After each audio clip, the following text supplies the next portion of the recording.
Came with the restaurant when I bought the restaurant. She's my one and only, and I love her dearly. I love you too. Very much. Here she goes.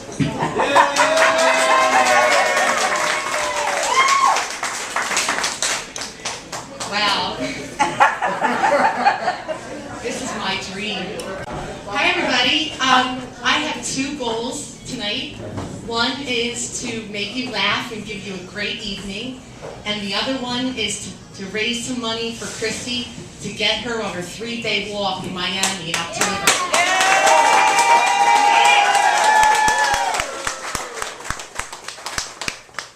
This young lady has been there for me in a moment's notice, and I think our friendship is based purely on admiration for each other. I wanted to do this benefit for breast cancer because it's dear to my heart, and literally, you know many things about me, that at 2:42 in the afternoon, I have to bring my car down and put it in the parking lot. That I like vodka. Yeah. You know my son. But there's one thing you probably don't know, is that I have a marker in my left breast. So this is dear to my heart, this benefit. It's just a precautionary measure to monitor and just to keep an eye on that for me. My doctor told me about her girlfriend who had a marker put in her left breast, and she got so paranoid she thought it was a GPS, thought that the CIA was watching every move she made. She made her take it out. Those thoughts right there are why I don't smoke pot anymore.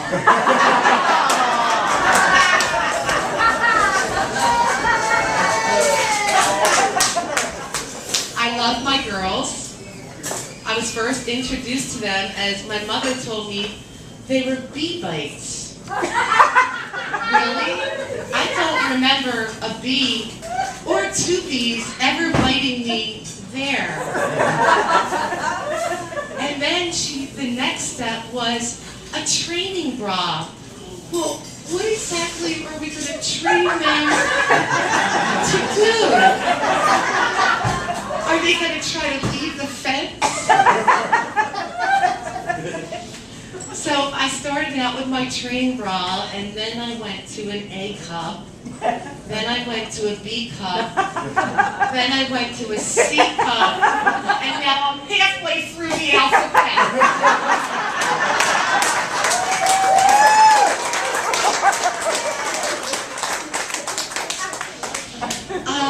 Gravity has taken over. Now I look at them more like sisters. There's a big sister and a little sister. I used to be able to wear two tops with no bra. Just slip it on. And the cute little halter tops with a tie and the bow in the back. Now I look at these young little girls with their perky little boobs wearing their little halter dresses with a perfect little bow in the back with no bra on. Just give me one chance to tie that bow right around her neck. I'm not bitter. I'm not bitter at all. My husband likes my boobs too.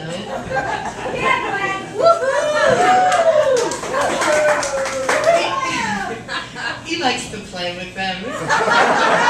Okay. And you know what? I actually found out that these young people today have a word for that. Motorboating. So he was a motorboater, and then I lost him for a day or two. I couldn't find him. So now we're kind of just a sailing kind of problem.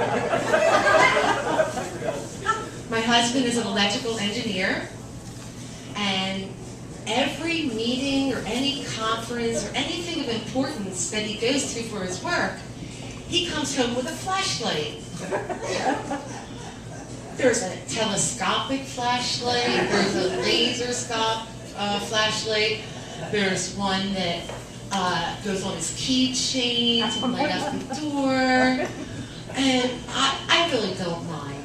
That one little AA battery keeps him entertained for 10 to 15 minutes.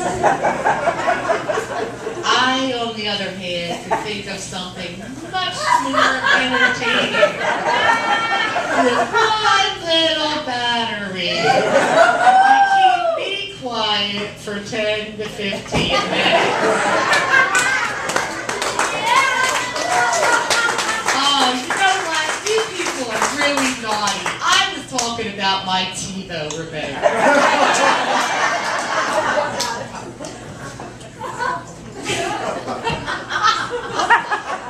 That one really was for the girls, but I had to pull it out of the gutter just a little bit. Speaking of TiVo, we have a TV basically in every room of our house, and I realized that the only rooms that we don't have it in is our dining room and our bathrooms, including the basement. So one evening, it was early in the evening. I turn on my TiVo and I'm looking at the pictures, I'm looking at shows to watch, and I see Meet Your New Neighbor, Natasha. Oh, well, okay. I hit play. There was boobs and butts everywhere. I call out, Glenn, what is this? He says, it's fun, honey. Rainy Sunday afternoons. Oh, this is, now mind you, I'm not a prude. However, I had to ask the big question, what TVs is this on in our house? Well, I guess all of them. Well, that freaking explains it. What? For the past 4 days, I've got teenage boys knowing Sam wasn't home, saying, can we wait in the basement?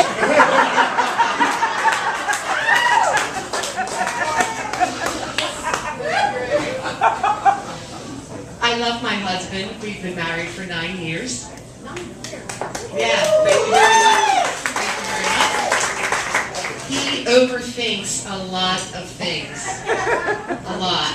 I call him the DA of Yardley.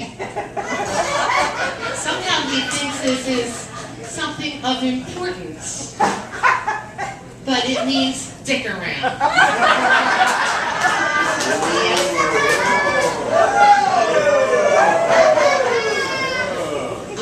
I can't get him out of the house for anything.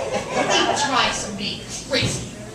I gotta wait for him to have a sip of his coffee and finish a cigarette, and there I sit with my pocketbook and keys in hand. Because I drive mostly now, because at four-way stops, he likes to have a meeting. So I finally get him in the car. And then he says to me, did you bring your camera? Now I know I'm one picture away probably from taking the best picture ever, but I am not going to succumb to that question because I've got him in the car.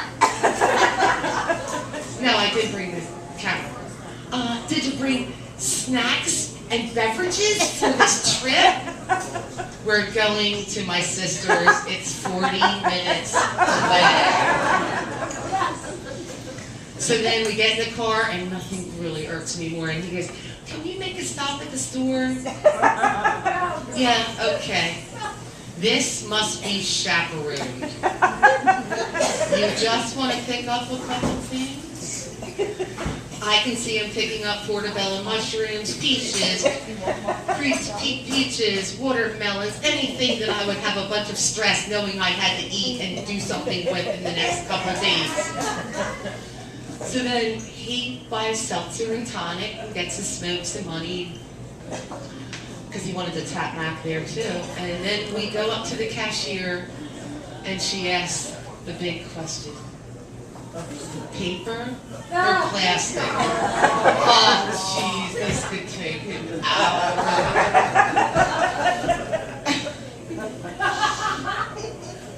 My husband and I, we fight like most married couples do.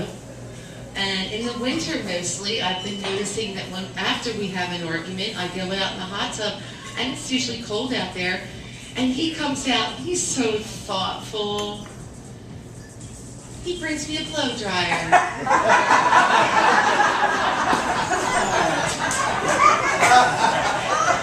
I haven't used it yet.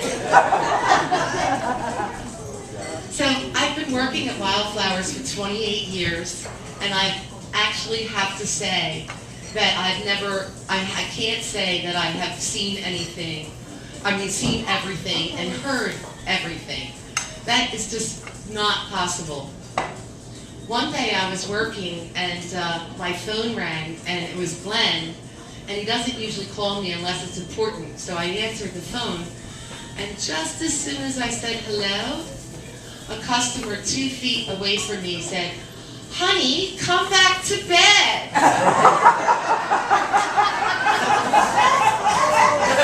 And, your first instinct is to say, "I'll be right there." That wasn't a good night.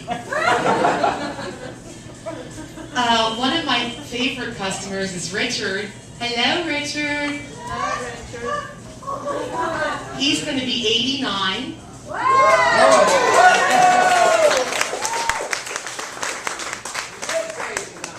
Now, July 25th. July 25th. In a couple days. Yep. And he's a World War II vet, so.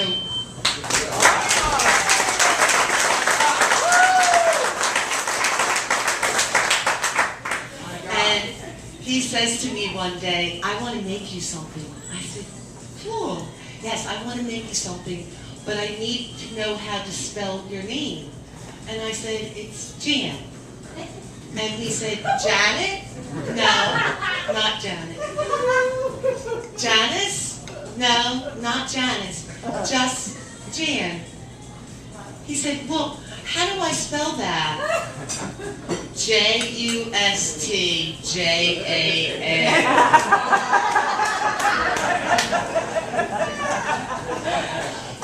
So a couple days later, he came in with this plaque for me, and it had Jan on it.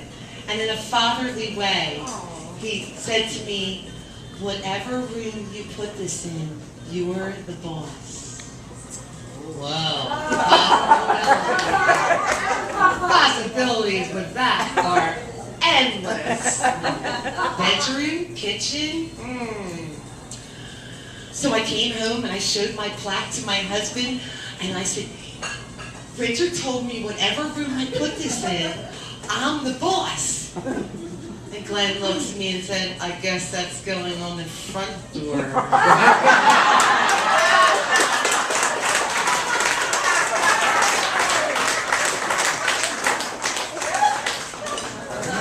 I have one more story I would like to share with you. Many of you know Lori. She's,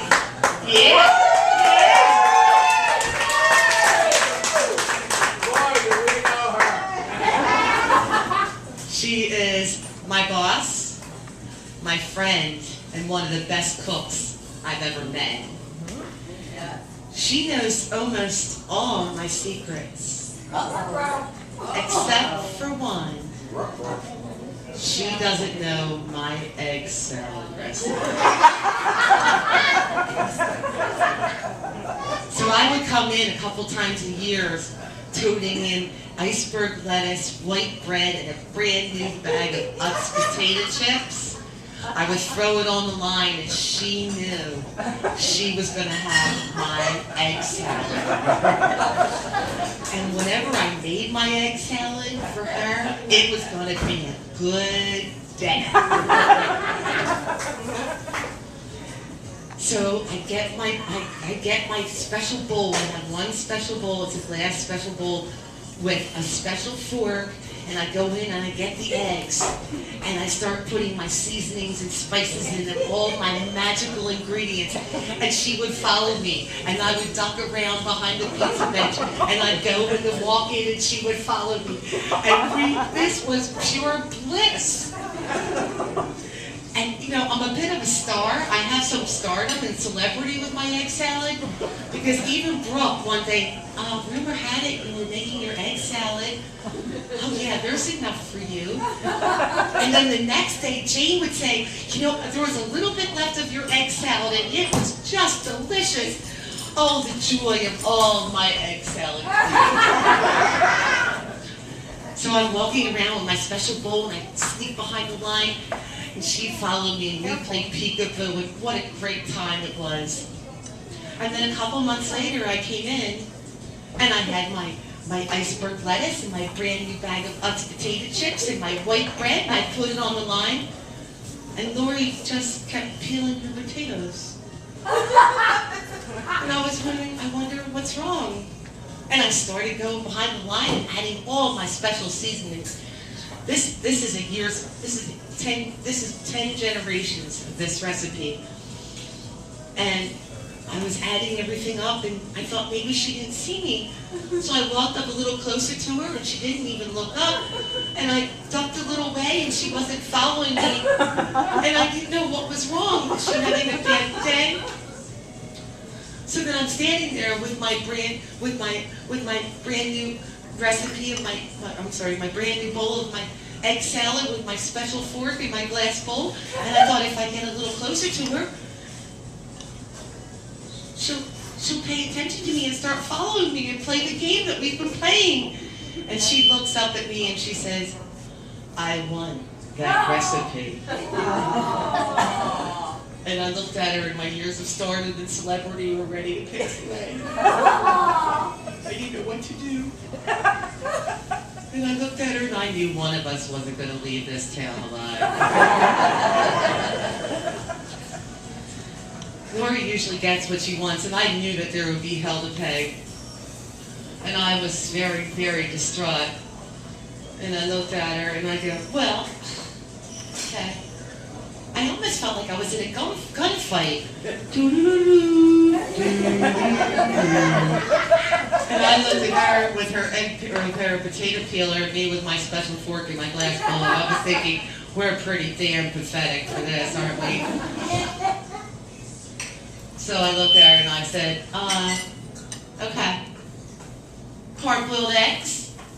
Oh, not a good plan, Jan. Being a smart ass is really not a good idea with Lori. She goes, go on. I go, okay, are you ready? She goes, yeah, I'm ready. Go on. Mayonnaise.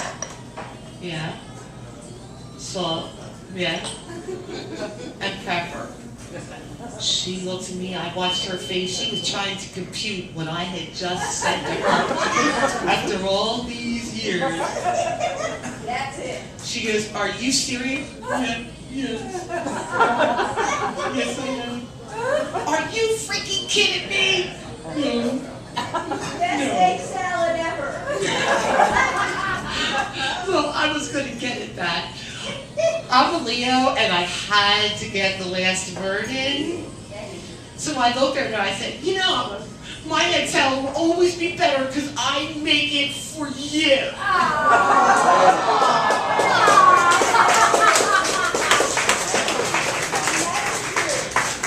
So that's kind of how I'm hoping you feel about Wildflowers. I think when you come in and somebody serves you that beer and somebody cooks you the pizza and all those things that are brought to you and made for you, that's how I feel about Wildflowers, and I'm hoping that's how you feel about Wildflowers. Thank you very much, everybody.